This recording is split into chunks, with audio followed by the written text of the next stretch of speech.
Hello everyone, welcome to JPM PG Degree College e-learning classes.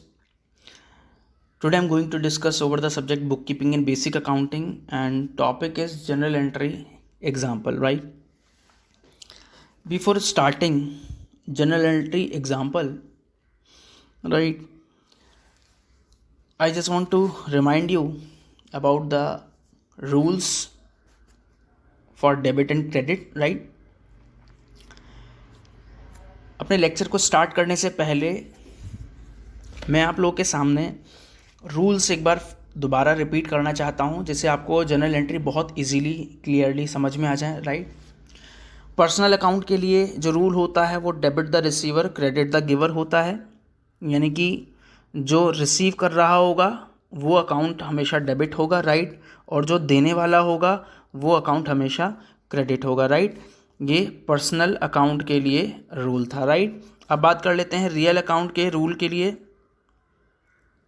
तो real account के rule के लिए basically क्या होगा, डेबिट व्हाट्स कम्स इन, जो भी फर्म के मतलब फर्म लेगी या फर्म के पास आएगा उसको हम डेबिट करेंगे, और जो फर्म से बाहर जाएगा, राइट, वो हम अमाउंट क्रेडिट करेंगे, राइट।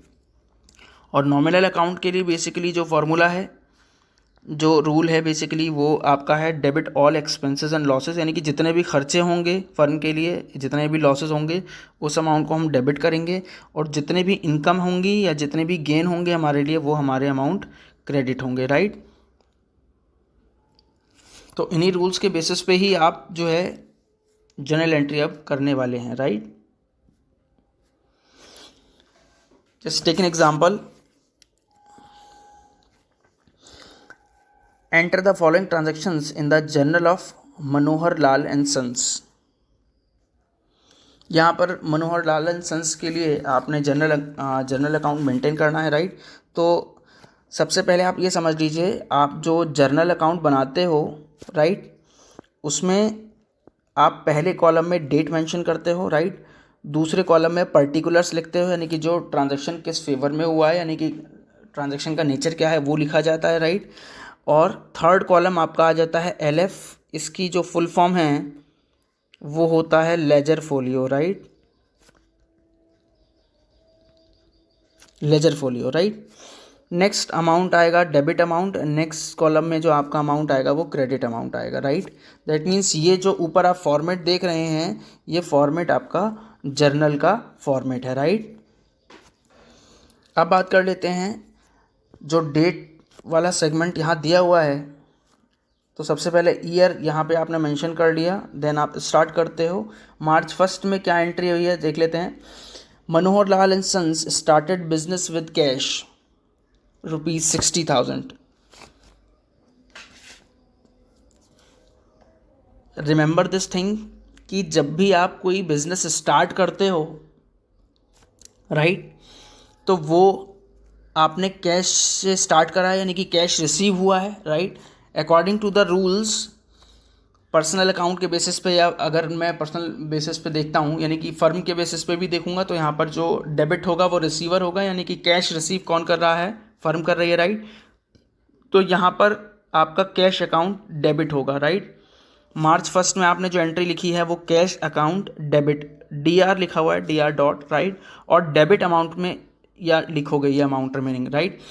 और जो भी अमाउंट ये स्टार्ट हुआ है कैश से, राइट, तो कैश तो बिजनेस के लिए आया है, बट वो बिजनेस के लिए हुई क्या है, वो एक तरीके से कैपिटल बनी है, राइट। तो cash account to capital account, right, और रिमेनिंग अमाउंट जो कैपिटल का होगा वो आप लिखोगे क्रेडिट साइड में, राइट। और बात करते हैं जो नीचे ये पोर्शन ब्रैकेट में जो लिखा हुआ है स्टार्टेड बिजनेस विद कैश, ये है नरेशन जो आपकी ट्रांजैक्शन की समरी को रिफ्लेक्ट करती है, राइट। तो यहाँ पर पहली एंट्री कंप्लीट हो जाती है मार्च 1 की। मनोहर लाल ने जो बिजनेस स्टार्ट किया था विद कैश, तो आपने cash account debit to capital account mention कर दिया first entry, right. Next entry की बात कर लेते हैं, तो देख लेते हैं मार्च 2 को परचेज फर्नीचर फॉर कैश ₹10,000। आपने फर्नीचर परचेज किया है, आपने कैश दिया है, राइट, और आपके पास फर्नीचर आया है। फर्नीचर क्या है? आपका एक तरीके से रियल अकाउंट, यानी कि आपकी एसेट्स होती है, राइट, जो कि रियल अकाउंट के बेसिस पे चलती है, राइट। तो जो फर्नीचर है वो आपका एसेट है, राइट। तो उसके लिए जो रूल बनता है वो होता है debit what comes in and credit what goes out, right. अभी पीछे हमने देखा भी था रूल्स के अकॉर्डिंग, देख लीजिए, debit what comes in, credit what goes out, right. तो ये बेसिकली रियल अकाउंट जो होता है बेसिकली वो असेट्स के ऊपर चलता है, राइट। यानी कि जो असेट्स हमारी कंपनी में आएगी, तो जो आएगी उसको हम डेबिट करेंगे उस अमाउंट को, और जो जाएगी फर्म से उसको हम क्रेडिट करेंगे, राइट।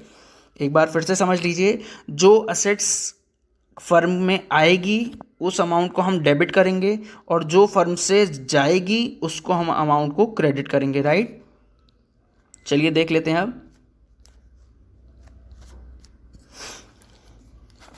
तो second entry, purchase furniture for cash ₹10,000। तो फर्नीचर हमारे फर्म में आया है तो ये अमाउंट डेबिट होगा, फर्नीचर अकाउंट डेबिट अमाउंट के साथ में।